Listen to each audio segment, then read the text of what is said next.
because there's something else to be mentioned about what's happening here in the reshaping of the military in the United States, and that is a sort of commitment towards the military that we didn't necessarily see in the previous administration. The way in which President Trump understands the military ethos seems to be much stronger, does it not, than the previous administration? Yeah, most definitely. And I think one of the things that I put my finger on is there's an element of trust here that was never there with the Obama administration. It frustrated so many of the senior leaders. You know, he had people in the White House that were constantly checking on what our field commanders were doing, even our combat field commanders, and they were micromanaging them at times with intimidation and coercion, implying that they should be doing something else. This got Secretary Gates so upset, he put it in his book. He'd never seen anything like it in his entire career. When President Trump came in, he just reset the table. And he said, I trust you. I'm going to delegate authority to you. When we're committed to a conflict, you run the conflict. We are not going to be involved in that. You tell us what is going on. If there's something I need to know, certainly let me know it. But otherwise, it's yours. Now, the line, though, General, has always been shifting a little bit, depending on who is president, because obviously our military is underneath the commander-in-chief, who is a civilian, and that's a very important distinction that we make in this country, not made in all countries. So how much leeway does this commander-in-chief give? At what point does the president overrule, if necessary, a general? Well, he will do that. I mean, he just pretty much did it this week.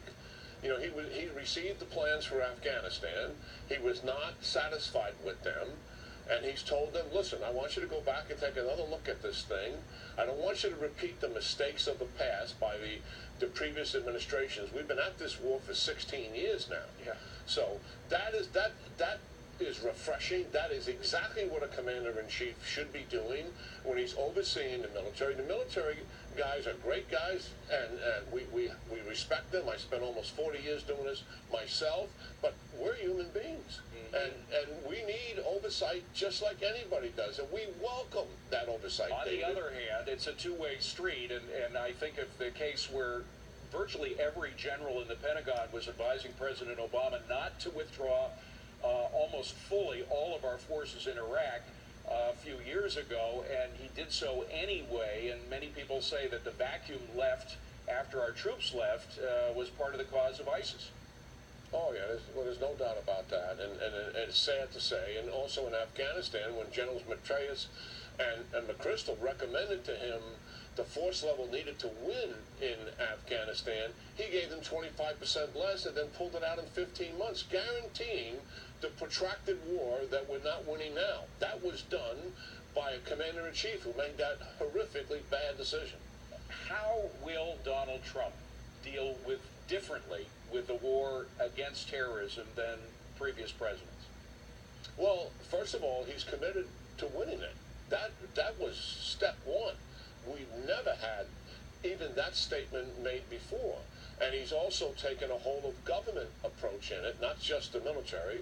And he's asked his allies in the Middle East in particular, which is the breeding ground for radical Islam.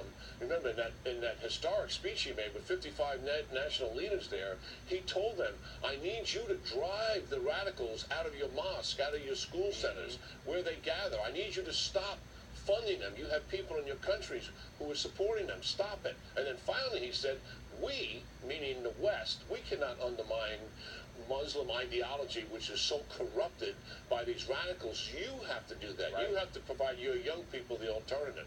So he is enlisting support from our allies in a way that his predecessor never did, and he's committing the Pentagon to do what it needs to do. But we cannot shoot our way out of this thing. We need to kill radicals when they gather in groups that can threaten us, but also we have to undermine this ideology, and we need the Muslims to do that. Well, something else that the president, anyway, is saying is threatening his strategy or our strategy for defeating terrorism are all these leaks coming from inside the administration or inside the government somewhere. And he complained about one.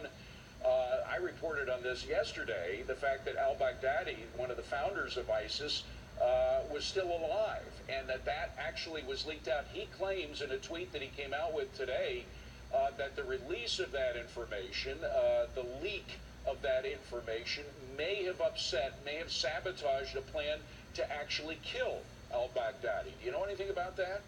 No, I don't, but I have never, ever, in my time observing presidential administrations, seen the kind of sabotage that has taken place inside this administration by people who are serving in it in one capacity or another at multiple different levels, who are willing to leak classified information that actually can do harm with the single purpose in mind of undermining the president's ability and the administration's ability to do its job. That's what the purpose of this thing is really all about. And I've never seen that kind of treasonous behavior, because that's really what it is. And it's costing lives, is it not?